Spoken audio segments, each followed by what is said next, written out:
আচ্ছা, আমরা একটা কুকুরের ডাক শুনতে পাচ্ছি, এর ইংরেজি কি হবে? হিয়ার নাকি listen?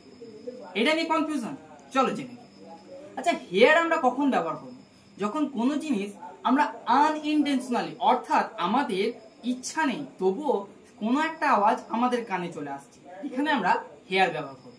For example, I can here the train whistling. আমি শুনতে পাচ্ছি একটা ট্রেন আওয়াজ করছি, অর্থাৎ এখানে ট্রেনের আওয়াজটা আমি শুনতে চাইছি না, কিন্তু আনইনটেনশনালি আমার কানে চলে আসছে, তাই আমি শুনছি। আরেকটা উদাহরণ কি হতে পারে? I can here the birds outside. আমি পাখির কিচিরমিচির শব্দ বাইরে শুনতে পাচ্ছি, এখানে কিন্তু আমি ইন্টেনশনালি শুনতে চাইনি, আমার কানে চলে এসেছে, তাই শুনছি। অন্যদিকে লিসেন আমরা কখন ব্যবহার করব? লিসেন আমরা ব্যবহার করব যখন আমরা কোনো জিনিস ইচ্ছাকৃতভাবে শুনতে চাইছি, অর্থাৎ আমাদের আগ্রহ রয়েছে সেই জিনিসটা শুনতে। For example, listen to me carefully, I have an idea for you. আমার কথাগুলো ভালোভাবে শোনো, আমার কিছু পরিকল্পনা রয়েছে তোমাকে নিয়ে।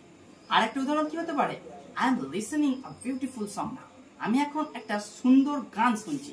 সুতরাং যখনই আমরা ইন্টেনশনালি কোনো জিনিস শুনতে চাইবো তখন লিসেন ব্যবহার করব, যখন কোনো জিনিস আমরা শুনতে চাইছি না, কোনো আওয়াজ আমাদের কানের মধ্যে পৌঁছাচ্ছে, আমরা তাই শুনছি, তখন আমরা হিয়ার ব্যবহার করব। কমেন্টে জানাবে এই ভিডিওটা তোমাদের কেমন লাগে।